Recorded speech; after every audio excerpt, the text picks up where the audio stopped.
নমস্কার। আজকের বিষয় কুণাল কাঁটায় বিব্রত মমতা। কুণাল কাঁটায় কেন বিব্রত মমতা? কুণাল ঘোষ বস্তুত তৃণমূল কংগ্রেসে এমন একটা বস্তু যাকে ছুঁচো গেলার মতো অবস্থা। তৃণমূল কংগ্রেস না এই ছুঁচোকে গিলতে পারছে, না এই ছুঁচোকে উগড়োতে পারছে। কুণাল ঘোষের যে কয়েক দিনের মধ্যে ইতিমধ্যেই যে বয়ানগুলো দিচ্ছেন, তাতে তৃণমূল কংগ্রেস ঠিক এই লোকসভা নির্বাচনের মতো গুরুত্বপূর্ণ একটা নির্বাচন, যেখানে সারা ভারতবর্ষের একটা রাজনৈতিক প্রেক্ষাপট বদলে যাওয়ার মতো বা রাজনৈতিক প্রেক্ষাপট যেমন আছে থেকে যাওয়ার মতো একটা নির্বাচন। তৃতীয়বার মোদী সরকার ক্ষমতায় আসবে কি আসবে না, তৃণমূল ন্যাশনাল পলিটিক্সে তার গুরুত্ব বজায় রাখতে পারবে কি পারবে না, হারিয়ে যাবে কিনা রাজ্য রাজনীতি থেকেও, কিংবা সেই পথে এগোবে কিনা, জাতীয় স্তরে মমতা বন্দ্যোপাধ্যায়ের গুরুত্ব আরো কমে যাবে কিনা, এরকম একটা নির্বাচনের সময় কুণাল ঘোষ কি মন্তব্য করছেন? তিনি বলছেন, শুভেন্দু অধিকারী বিরোধী দলনেতা হিসেবে যে পরিমাণ পরিশ্রম করছে, সারা রাজ্য ঘুরে বেড়াচ্ছে, সেটা যথেষ্ট প্রশংসনীয়। এ কথা বলেছেন সদ্য প্রাক্তন তৃণমূল কংগ্রেসের মুখপাত্র, সদ্য প্রাক্তন রাজ্য সম্পাদক মণ্ডলীর সদস্য কুণাল ঘোষ। বর্তমান যে নির্বাচন চলছে, সবে 2 দফার নির্বাচন শেষ হয়েছে, আরো মোট 7 দফার নির্বাচন হবে, অর্থাৎ আরো 5 দফার নির্বাচন কিন্তু বাকি আছে। পশ্চিমবঙ্গের রাজনৈতিক উত্তাপ সবে বাড়তে শুরু করেছে। যেভাবে 40 ডিগ্রির আশেপাশে, কিছুটা উপরে কিছুটা নিচে তাপমাত্রা যাচ্ছে, কুণাল ঘোষ সেই রাজনৈতিক তাপমাত্রায় একটা বড় যোগদান রেখেছেন।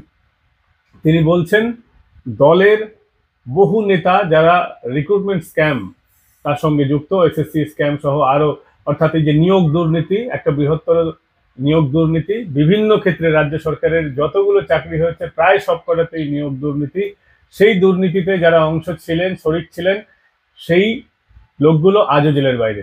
তিনি বলছেন বিরোধী দলনেতা ভালো কাজ করছেন। এছাড়াও তিনি বলেছেন পার্থ চট্টোপাধ্যায় নিয়োগ দুর্নীতিতে দুর্নীতিগ্রস্ত। এই কুণাল ঘোষ কিছুদিন আগে অবধি বলেছিলেন রাজ্য সরকারকে ফাঁসানো হচ্ছে, এত বড় সরকার, তার একটুখানি দুর্নীতি, তার কয়েকটা লোক দুর্নীতিগ্রস্ত। আজকে তিনি বলছেন যে না, তিনি পর্দা একদম ফাঁস করে দিচ্ছেন, মমতা বন্দ্যোপাধ্যায় সরকারের যত দুর্নীতি আছে সমস্তটাই ফাঁস করে দিচ্ছেন। এই সরকারের, রাজ্য সরকারের যা দুর্নীতি আছে সবটাই বলে দিচ্ছেন। কে প্রকাশ্যে যদি তিনি সংবাদ মাধ্যমের সামনে যদি তিনি বলতে পারেন যে এই লোকগুলো দুর্নীতি করেছে, এই লোকগুলো, আরো কয়েকটা লোক বাইরে রয়েছে, তাহলে তিনি কি ইডি সিবিআই কে সবটা বলে দিচ্ছেন কে কে দুর্নীতির সঙ্গে যুক্ত, কে দুর্নীতির সঙ্গে যুক্ত নয়, কারা বাইরে আছে, কারা কিভাবে দুর্নীতি করেছে, কার সঙ্গে। উনি তো তৃণমূলের মধ্যেই ছিলেন। আচ্ছা, জানেন তো, আমার এই কুণাল ঘোষকে মাঝে মধ্যে মহাভারতের একটা ক্যারেক্টারের সঙ্গে আমি তাকে মিল খুঁজে পাই, তার মিল খুঁজে পাই। আপনারা কি আন্দাজ করতে পারছেন? যদি আমার বলার, এই যে বলছি, এইটা বলার আগে যদি আপনারা আন্দাজ করতে পারেন, তাহলে এই ভিডিওটাকে পজ করে নিচে কমেন্ট করবেন। আচ্ছা ঠিক আছে, বলেই দিচ্ছি। মহাভারতে একটা ক্যারেক্টার ছিল শকুনি। যতক্ষণ যুদ্ধ হচ্ছিল সবাই মনে করেছিল শকুনি হয়তো পাণ্ডবের বিরুদ্ধে লড়াই করছে, কৌরবদের পক্ষে লড়াই করছে। আসলে কিন্তু মহাভারত পড়লে আপনারা বুঝতে পারবেন, জানতে পারবেন যে শকুনি কিন্তু আসলে পাণ্ডবদের হয়ে লড়াই করছিল। তিনি কৌরবদের মধ্যে থেকে কৌরবদের ধ্বংস করছিলেন, ভাইয়ে ভাইয়ে যুদ্ধ বাঁধাচ্ছিলেন যাতে কৌরব বংশ ধ্বংস হয়ে যায়। এটা তিনি জানতেন, সেইভাবেই তিনি পরিকল্পনা করেছিলেন এবং একদম ধ্বংসের পথে নিয়ে গেছিলেন। এই কুণাল ঘোষ হচ্ছে মহাভারতের শকুনির মতন আজকের তৃণমূলের অন্দরের শকুনি।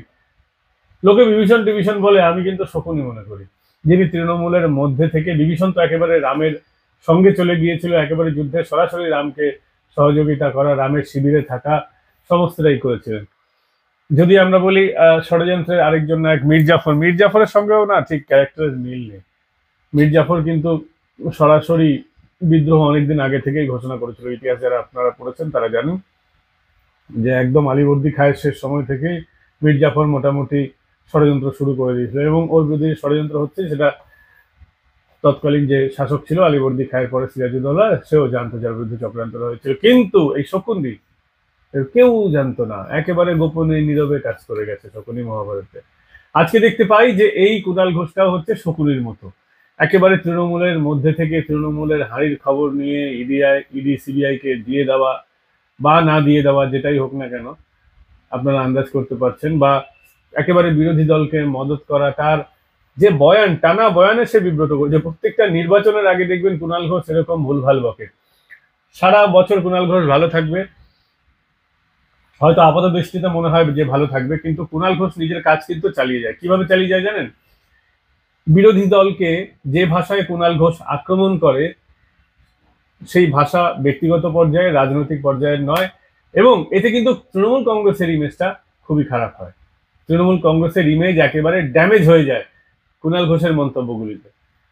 ফলে একদিকে যতক্ষণ ও তৃণমূলে আছে ততক্ষণ তৃণমূলকে নষ্ট করে, আবার তৃণমূল থেকে যখন ওকে একটু সাইডলাইন করে দেওয়া হয় বা বের করে দেওয়া হয় লাথি মেরে, তখন এই কুণাল ঘোষ একেবারে নিজের আসল রূপে চলে আসে। সে মনে আছে সারদার সময় যখন নবার তদন্তের পর 10 নম্বর বার অর্ণববাবু ওকে অ্যারেস্ট করেছিলেন, রাজীব কুমার সেই সময় সিপি ছিলেন বিধাননগরে। আমার খুব সৌভাগ্য ছিল সেই সময় এই কুণাল ঘোষকে সামনে থেকে দেখার, ইন্টারোগেশন যখন চলছিল সেই সময় আমরা বিধাননগর কমিশনারেটের বাইরে দাঁড়িয়ে থাকতাম। দুর্ভাগ্যবশত সংবাদ প্রতিদিনের একটা ছোট্ট অংশ তখন আমি ছিলাম। তো কুণাল ঘোষ তখন আমাদের এডিটর পর্যায়ের একজন লোক ছিলেন। এখনো সংবাদ প্রতিদিনে কুণাল ঘোষ এডিটোরিয়াল পর্যায়ে রয়েছেন, তার স্টেক আছে সংবাদ প্রতিদিনে। তো সেই সময় খুব কাছ থেকে জানতাম বিষয়গুলোকে। তো কুণাল বাবু কি করতেন সেটা সেই সময় সাংবাদিক যারা ছিলেন তারা সকলেই জানে। আমি তখন ফিল্ড জার্নালিস্ট ছিলাম, তো জানি এই কুণাল ঘোষ লোকটা কিরকম। পরবর্তী সময়ে মুকুল রায়ের হাত ধরে বিজেপির সঙ্গে যোগাযোগের চেষ্টা, বিজেপিতে যাবো করে না যাওয়া, এসব পর্ব কুণাল ঘোষের আমি দেখার সৌভাগ্য হয়েছে ব্যক্তিগত পর্যায়ে। তো যেটা বলছিলাম আর কি, এখন কুণাল ঘোষ সেই সারদার পর্যায়ের মতো চলে এসেছে। সারদার সময় আপনারা সকলেই দেখেছেন, ভারতবাসী, রাজ্যবাসী সকলেই দেখেছেন যে কিভাবে কুণাল ঘোষ তখন বলেছে সারদার সব থেকে বড় বেনিফিশিয়ারির নাম মমতা বন্দ্যোপাধ্যায়। সারদার থেকে সব থেকে বেশি উপকৃত হয়েছেন যিনি, তখন হচ্ছেন। আর এটা সত্যি কথা, সে সময় ফিল্ড জার্নালিজম করার সৌজন্যে আমি বলতে পারি মুকুল রায়ের ইনভলভমেন্ট সেই সময় সারদার ম্যানেজমেন্টের বিষয়ে। আমি সারদার দুর্নীতির কথা বলছি না, সারদাকে যেভাবে ম্যানেজ করার চেষ্টা হলো সেই সময় মুকুল রায়ের একটা অবদান কিন্তু ছিল। হ্যাঁ, সেটা অবশ্যই জনদরদি নেতা হিসেবে, কারণ অনেক মানুষের সেই সময় ক্ষতি হচ্ছিল, সেই ক্ষতি কিভাবে সামাল দেওয়া যায়, কিভাবে মাস্টার মাইন্ড অপারেশনগুলো মুকুল রায় করেছেন, সেগুলো আমার মনে পড়ে যাচ্ছে এই মুহূর্তে। তো কিন্তু সেই সময় এই কুণাল ঘোষ মুকুল রায়ের সঙ্গে সখ্যতার সৌজন্যে মমতা বন্দ্যোপাধ্যায়কে একদম ড্যামেজ করে দিয়েছিল। যাই হোক, তখন তিনি বলেছিলেন, আপনারা সকলেই দেখেছেন, সেই সময় মুকুল রায় বলেছিল সারদার বেনিফিশিয়ারির নাম হচ্ছে মমতা বন্দ্যোপাধ্যায়। এবং আরো কুণাল ঘোষ যখন কিছু বলার চেষ্টা করতো, পুলিশ কিভাবে থাপ্পড় দিত। আমার তো মনে হচ্ছে যে কুণাল ঘোষ সেই পথেই আবার এগোচ্ছে। মানে এখন তো কুণাল ঘোষ বেশ মোটা সোটা মানুষ, তার দাড়ি টাড়ি নেই, হয়তো তিনিও আবার জেলে থাকার পর দাড়ি, আমার ওই দৃশ্যটা মনে পড়ে যাচ্ছে যে মানে সেই পথেই কি কুণাল বাবু কি আবার এগোচ্ছেন কিনা, আবার কি তার জেল যাত্রা হবে। তৃণমূল কংগ্রেস থেকে তিনি বিতাড়িত হয়েছেন। বিজেপির সম্পর্কে যেভাবে উনি তোপ দেখেছেন তাতে মনে হচ্ছে আপাত দৃষ্টিতে বিজেপি তাকে নেবে না বলেই। কিন্তু রাজনৈতিক বিষয় তো, কে কখন কোন দিকে চলে যায় গ্যারান্টি দিয়ে কিছু বলা যায় না। তবে এখন অব্দি যা তৃণমূল কংগ্রেসের আহ, সঙ্গে তার মনোভাব, তৃণমূলে তার ফেরার সুযোগ নেই, এবং বিজেপিতেও তার যাওয়ার সুযোগটা কিন্তু খুবই অল্প। গোটা বিষয়টাই নির্ভর করবে শুভেন্দু অধিকারী এবং বর্তমানে যিনি রাজ্য সভাপতি আছে সুকান্ত মজুমদার, তার ডুয়াল যে নীতি নির্ধারণ তার উপরে। কিন্তু আমার যেটা মনে হয় সেটা হচ্ছে সুকান্ত মজুমদারের লবি, মানে অ্যাকচুয়াল, মানে কি বলবো, আদর্শগতভাবে বিজেপির যে লবি, সেই লবি ওকে পছন্দ করবে বলে আমার একেবারেই মনে হয় না। বাকি রইল শুভেন্দু অধিকারী, তিনি পরিপক্ক রাজনীতিবিদ, তিনি বাংলার রাজনীতি বোঝেন, তিনি জানেন যে কখন রাজনীতিতে কি মারপ্যাচ খেলতে হয়। আদর্শের বিষয় থেকে আউটপুট কি করলাম, সংসদীয় রাজনীতিতে আউটপুট হচ্ছে শেষ কথা। সেই আউটপুটের বিষয়টা ভেবে উনি কি করবেন সেটা তার বিষয়। তবে এই মুহূর্তে বিজেপিতেও তার যাওয়া হবে না। ফলে এটা যদি হয় তাহলে তার কিন্তু জেল যাত্রার পথে আবার কুণাল ঘোষ এগোচ্ছেন। বহু মামলা তো তার নামে রয়েছে, কোন মামলা যে কখন খুলে যায়, কখন যে তিনি গ্যারেজ হয়ে যাবেন, সেটা কিন্তু এই মুহূর্তে বলা যাচ্ছে না। আপাতত বন্ধুরা এই পর্যন্তই থাক, দেখা হবে আবার কাল নতুন কোনো বিষয় নিয়ে। তবে এই কুণাল ঘোষ লোকটাকে চিনে রাখবেন, খুব ডেঞ্জার কিন্তু। ভালো দিক থেকে খারাপ দিক থেকে সব দিক থেকে বলছি, রাজনীতিতে এমন মানুষ খুব বিরল। কারোর দল চলে গেলেও লোকে দল বদল করে, চুপ করে থেকে যায়। এই লোকটা যে একটা সময় সব সত্যি কথা বলে দেয়, সত্যি কথা বলছি, কুণাল দা, ইউ আর গ্রেট। কারণ আপনার মতো রাজনীতিবিদ সত্যি পশ্চিমবঙ্গে বিরল। আপনি অনেক কথা, কুণাল বাবু আপনাকে বলছি, সত্যি যে বলে দেন, যে ভান্ডাফোড় করে দেন, সত্যি এর জন্য কিন্তু ধক লাগে। এইটার জন্য আপনাকে হ্যাটস অফ। ভালো থাকবেন বন্ধুরা, দেখা হবে আবার কাল নতুন কোনো বিষয় নিয়ে। সুস্থ থাকবেন, দেখা হচ্ছে আবার কাল। ভালো থাকবেন।